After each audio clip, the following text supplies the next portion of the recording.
तो 12th class देखो बेटा, कल हम जो पाठ पढ़ रहे थे उसके हमने कितने पद पढ़ लिए थे? 6 पद पढ़ लिए थे। ठीक है, चौथा पाठ आपका चल रहा था बिहारी जी का, तो उनके हमने 6 पद पढ़ लिए थे। आज कौन सा पढ़ेंगे हम? 7वां पढ़ेंगे। ठीक है बेटा, तो देखिए, अज्यो तर्यो नाही रहियो श्रुति सेवत एक रंग, नाक वास बेस रही लहो बसी मुकुतन के संग। अब देखिए बेटा, इसमें 2 अर्थ लिए गए हैं। ठीक है, अब देखिए तर्योना यहाँ पे आया है। ठीक है, तर्योना के इसमें 2 अर्थ लिए गए हैं। एक तो इसमें किससे लिया गया है? एक अर्थ लिया गया है कान के आभूषण से। ठीक है बेटा, इसमें कैसे 2 अर्थ लिए गए हैं? एक तो किससे लिया गया है? कान के आभूषण से लिया गया है, और दूसरा किससे लिया गया है? सांसारिकता को पार करने से। ठीक है बेटा, दूसरा किससे लिया गया है? सांसारिकता को पार करने से लिया गया है। और श्रुति के भी इसमें 2 अर्थ लिए गए हैं। ठीक है बेटा, एक तो किससे लिया गया है श्रुति का अर्थ? एक तो कान से लिया गया है। ठीक है, और दूसरा किससे लिया गया है? वेद से। ठीक है बेटा, दूसरा अर्थ किससे लिया गया है? वेद से लिया गया है। और नाकवास बेसरी, अब देखिए नाकवास का मतलब किससे लिया गया है? यहाँ पे नाक के भी यहाँ 2 अर्थ लिए गए हैं। ठीक है बेटा, 2 अर्थ कैसे लिए गए हैं? एक तो किससे लिया गया है? नाक से लिया गया है। ठीक है, और दूसरा किससे लिया गया है? स्वर्ग से लिया गया है। ठीक है बेटा, दूसरा किससे लिया गया है? यहाँ पे स्वर्ग से लिया गया है। और मुकुतन, मुकुतन के भी यहाँ पे 2 अर्थ लिए गए हैं। ठीक है बेटा, एक मुकुतन का अर्थ किससे लिया गया है? मोतियों से लिया गया है। ठीक है बेटा, एक किससे लिया गया है? मोतियों से लिया गया है। और दूसरा अर्थ किससे लिया गया है? तपस्वी से लिया गया है। ठीक है, दूसरा किससे लिया गया है? तपस्वी से लिया गया है। तो देखिए, इसमें 2 अर्थ निकलेंगे। ठीक है बेटा, तो तर्योना का अर्थ कान भी है, और तर्योना का अर्थ यानी संसार सागर को पार करने से, उद्धार करने से। ठीक है, तो उससे लिया गया है। और श्रुति के भी इसमें 2 अर्थ लिए गए हैं। एक तो कान से लिया गया है और एक वेद से लिया गया है। ठीक है बेटा, नाकवास का मतलब भी इसमें 2 से लिया गया है। एक तो नाक से लिया गया है और एक स्वर्ग से लिया गया है। ठीक है, और मुकुतन के भी इसमें 2 अर्थ लिए गए हैं। एक तो मोतियों से लिया गया है और एक तपस्वी से लिया गया है। तो देखिए, इसमें 2 अर्थ इसके किस प्रकार से होते हैं। देखिए कि कवि ने इसमें क्या बताया है कि जो बाहरी ढोंग करते हैं, ठीक है, जो आडंबर व्यक्ति हैं, ठीक है, जो खाली दिखावा करते हैं, उस पर इन्होंने व्यंग किया है। ठीक है, तो देखो बेटा, इसमें कौन सी संगति पर यानी अच्छी संगति पर कवि ने इसमें बल दिया है, और बाहरी आडंबर को त्यागने का उन्होंने इसमें संदेश दिया है। ठीक है बेटा, तो देखिए 2 अर्थ इसके किस तरह से होंगे। तो अज्यो तर्यो नाही रहियो श्रुति सेवत एक रंग। ठीक है बेटा, तो पहले का अर्थ क्या होगा? कवि बिहारी क्या कह रहे हैं? कान के आभूषण को संबोधित करते हुए कह रहे हैं कि हे कर्ण आभूषण, तूने हमेशा भगवान के कानों की सेवा की है। ठीक है बेटा, क्या कह रहे हैं कवि बिहारी? अज्यो तर्यो नाही रहियो श्रुति सेवत एक रंग। तो कवि बिहारी जी कह रहे हैं किसको संबोधित करते हुए?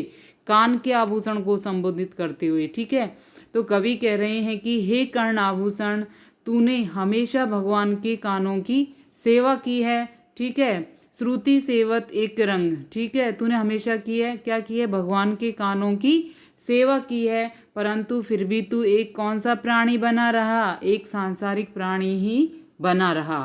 ठीक है बेटा, अज्यो तर्यो नाही रहियो श्रुति सेवत एक रंग। कवि बिहारी कह रहे हैं कर्ण के आभूषण को यानी कान के आभूषण को संबोधित करते हुए कह रहे हैं कि हे कर्ण आभूषण, तूने जीवन भर भगवान के कानों की सेवा की है। नाक बास बेसरी लह बसी मुखी तन के संग, कि किससे बताया है? यानी उन्होंने कहने का मतलब है कि कान के आभूषण से श्रेष्ठ उन्होंने नाक के आभूषण को बताया है।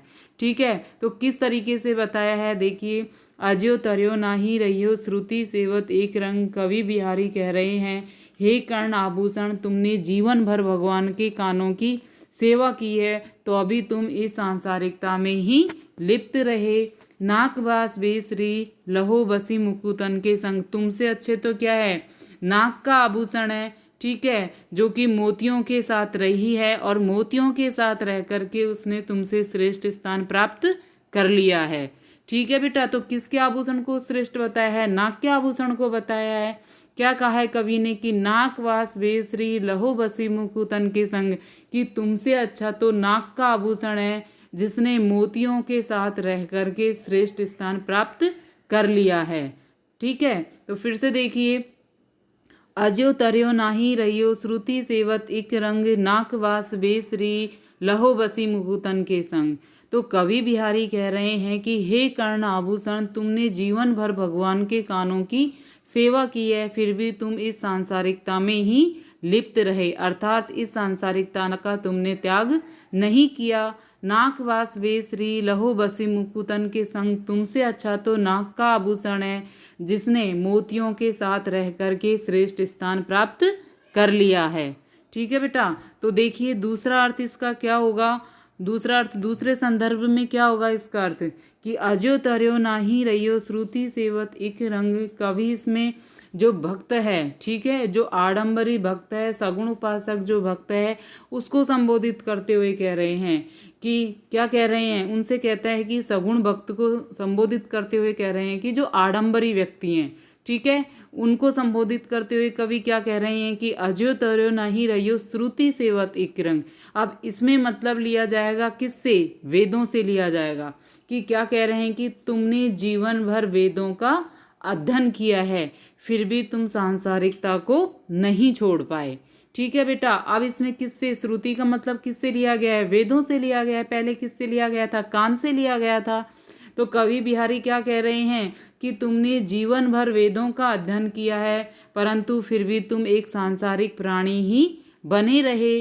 नाकवास वेश्री लहो बसी मुकुतन के संग, और तुमसे अच्छा कौन है, जिन्होंने मुक्त तपस्वियों के साथ रह करके भक्ति की है, उन्होंने स्वर्ग का वास प्राप्त कर लिया है, यानी स्वर्ग के निवास को उन्होंने प्राप्त कर लिया है। ठीक है बेटा, दूसरे संदर्भ में क्या हो जाएगा इसका अर्थ कि तुमने किसका अध्ययन किया है, तुमने जीवन भर वेदों का अध्ययन किया है, फिर भी तुमने सांसारिकता को तुम नहीं छोड़ पाए, अर्थात तुम सांसारिक व्यक्ति ही बने रहे। नाकबास वेश्री लहो बसी मुकुतन के संग, और जिन लोगों ने मुक्त तपस्वियों के साथ रह कर के भगवान की आराधना की है, उन्होंने स्वर्ग का निवास प्राप्त कर लिया है। ठीक है बेटा, तो दोनों संदर्भ में इसका क्या हो जाएगा, अलग अलग अर्थ हो जाएगा। तो दोनों संदर्भ का एक बार फिर से अर्थ देख लीजिए इसका कि अज्यो तर्यो नाही रहियो श्रुति सेवत इक रंग नाकवास वेश्री लहो बसी मुकुतन के संग। तो कवि इसमें बिहारी जी कह रहे हैं कान के आभूषण को संबोधित करते हुए कि हे कर्ण आभूषण, तुमने जीवन भर भगवान के कानों की सेवा की, पर फिर भी तुम सांसारिकता में ही लिप्त रहे। नाकवास बेसरी लहो बसी मुकुतन के संग, और तुमसे अच्छा तो क्या है, नाक का आभूषण है, ठीक है, जिन्होंने मोतियों के साथ रह करके श्रेष्ठ स्थान को प्राप्त कर लिया है। ठीक है बेटा, एक संदर्भ में इसका अर्थ ये हो जाएगा, और दूसरे में क्या हो जाएगा कि कवि इसमें सगुण उपासक जो भक्त है उस पर व्यंग करते हुए कह रहे हैं कि तुमने, ठीक है, जीवन भर तुमने वेदों का अध्ययन किया, परंतु फिर भी तुम सांसारिकता को नहीं छोड़ पाए, अर्थात तुम सांसारिक व्यक्ति ही बने रहे। नाकवास वेश्री लहो बसी मुकुतन के संग, और जिन लोगों ने मुक्त तपस्वियों के साथ रह करके भगवान की आराधना की है, उसने स्वर्ग के निवास को, यानी स्वर्ग का स्थान उन्होंने प्राप्त कर लिया है। ठीक है बेटा, तो दोनों संदर्भ में इसका अर्थ अलग अलग हो जाएगा। तो अब देखिए यहाँ पे अनुप्रास अलंकार का इसमें प्रयोग किया गया है, ठीक है, रूपक अलंकार का इसमें प्रयोग किया गया है, और श्लेष का भी प्रयोग किया गया है।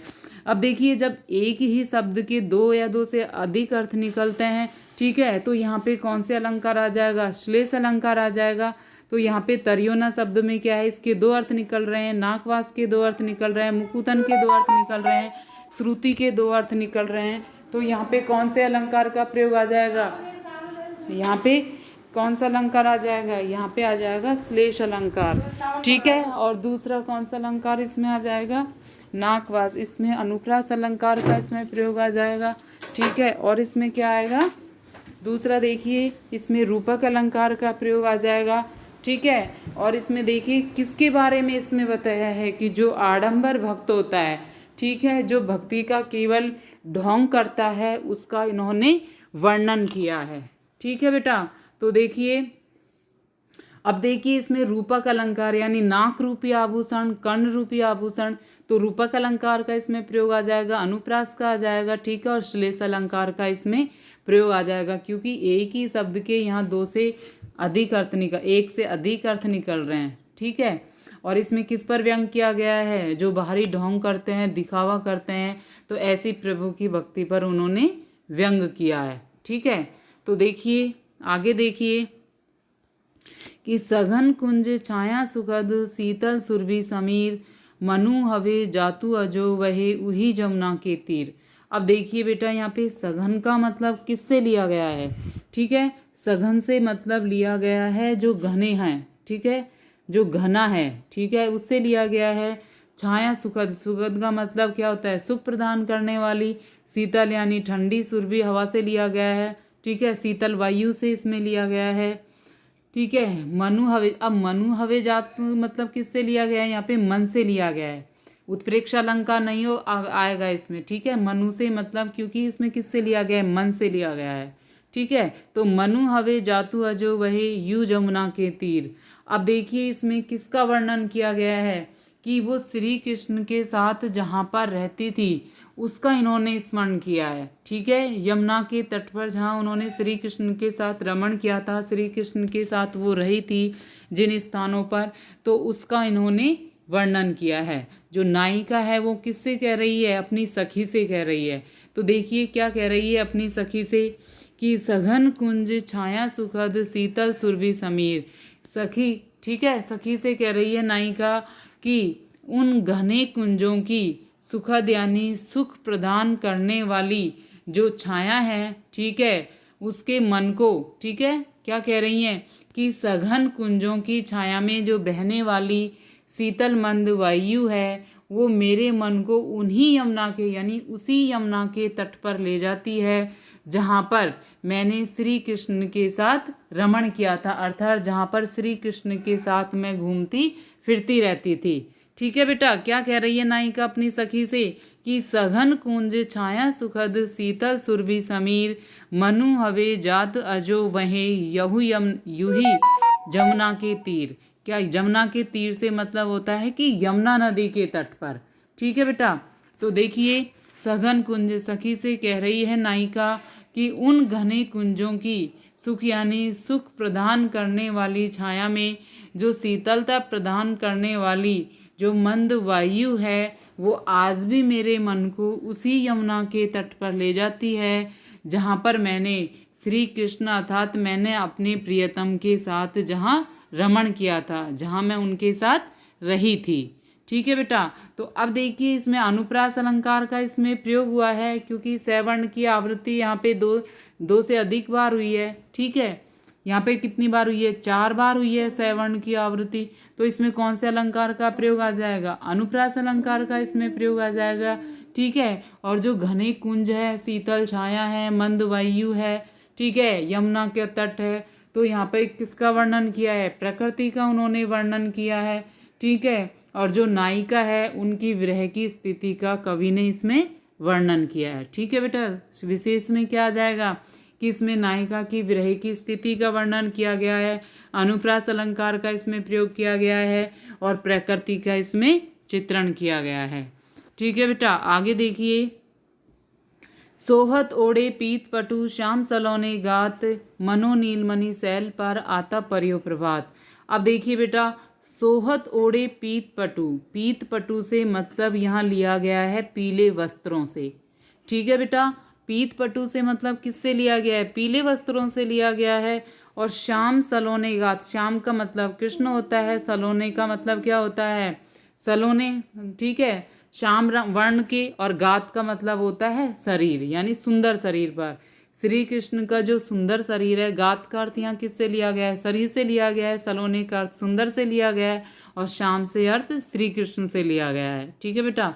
और नीलमणि, नीलमणि शैल से मतलब क्या लिया गया है? नीलमणि के पर्वत पर, ठीक है। शैल का मतलब किससे लिया गया है? शैल का मतलब यहाँ पर्वत से लिया गया है, ठीक है बेटा। अब देखिए आतप का मतलब यहाँ प्रकाश से लिया गया है, ठीक है। और प्रभात का अर्थ प्रातःकालीन सूर्य से लिया गया है। ओढ़े का मतलब किससे लिया गया है? धारण करने से लिया गया है, ठीक है। तो श्री कृष्ण का जो रूप सौंदर्य है उसका इन्होंने वर्णन किया है, ठीक है। श्री कृष्ण के रूप सौंदर्य का इसमें वर्णन किया गया है। तो इसमें कवि क्या कह रहे हैं, देखिए, किसके माध्यम से, सखी के माध्यम से। ठीक है, तो नायिका अपनी सखी से क्या कहती हैं कि सोहत ओढ़े पीत पटु श्याम सलोने गात, कि श्री कृष्ण ने अपने शरीर पर पीले वस्त्रों को धारण किया हुआ है।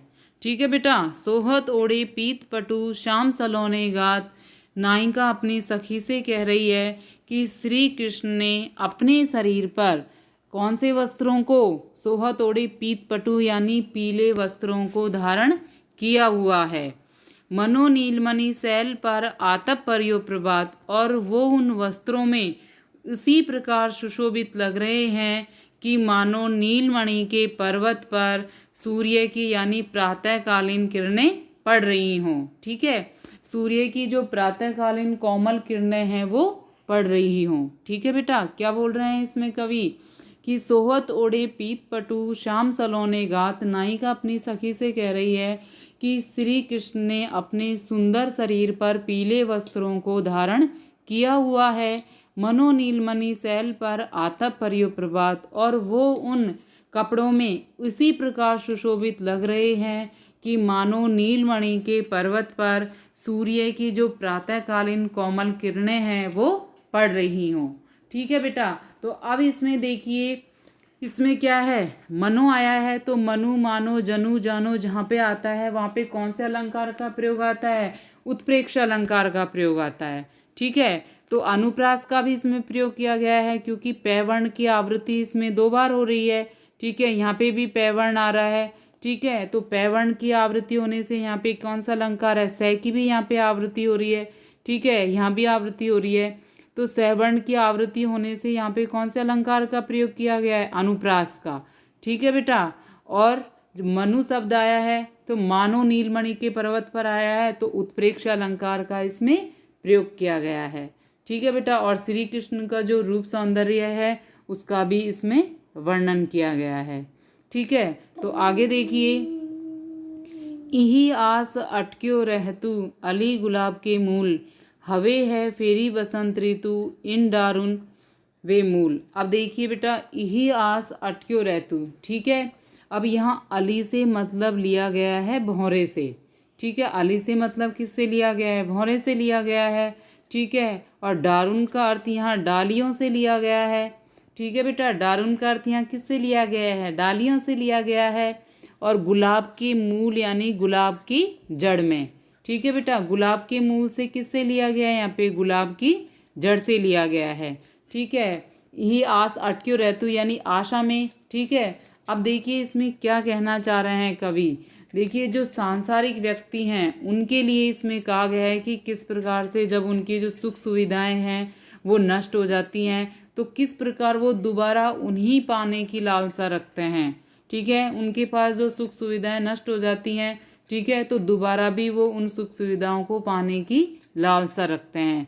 किस प्रकार से, भंवरे की भांति, कि वो इसी आस में गुलाब की जड़ में पड़ा रहता है कि फिर से बसंत ऋतु आएगा और फिर से इन डालियों के ऊपर फूल खिलेंगे। तो इसी आस में भंवरा क्या रहता है, गुलाब की जड़ में रहता है। तो धनी व्यक्ति भी क्या करता है, जब उसके पास धन नष्ट हो जाता है, ठीक है, तो वो किस आस में रहता है कि फिर से उसे वही सुख सुविधाएं प्राप्त होंगी। ठीक है बेटा, तो देखिए इसमें क्या कह रहे हैं कवि कि यह आस अटक्यो रहतु अली गुलाब के मूल, हवे है फेरी बसंत ऋतु इन डारुन वे मूल। ठीक है, तो इसमें कवि कह रहे हैं कि जो भंवरा है वो गुलाब की मूल में यानी गुलाब की जड़ में इसी आस में अटका रहता है कि फिर से किस आस के में वो गुलाब की जड़ में पड़ा रहता है कि भंवरा इसी आस में गुलाब की जड़ में पड़ा रहता है कि फिर से बसंत ऋतु आएगी और फिर से इन डालियों के ऊपर फूल खिलेंगे। ठीक है, उसी प्रकार जो व्यक्ति है, ठीक है, उसके पास यदि सुख सुविधाएं नष्ट हो जाती है तो वो इसी आस में रहता है कि फिर से इसे वो ही सुख सुविधाएं प्राप्त होंगी। ठीक है बेटा, तो यह आस अटक्यो रहतु अली गुलाब के मूल, कवि इसमें कह रहे हैं कि जो भंवरा है वो गुलाब की जड़ में इसी आस में अटका रहता है कि फिर से बसंत ऋतु आएगी और फिर से इन डालियों के ऊपर फूल, गुलाब के फूल खिलेंगे। उसी प्रकार जो सुख सुविधा से संपन्न व्यक्ति है, ठीक है, वो उसके पास जब धन नष्ट हो जाता है तो वो इसी आस में रहता है कि कब मेरे यानी कब मुझे दोबारा से फिर से वही सुख सुविधाएं प्राप्त होंगी। ठीक है बेटा, तो इसमें कौन से व्यक्ति के बारे में वर्णन किया गया है? गुलाब के माध्यम से यानी भौरे के माध्यम से, ठीक है, आशावादी व्यक्ति की व्यंजना इसमें की गई है और अनुप्रास अलंकार का इसमें प्रयोग किया गया है।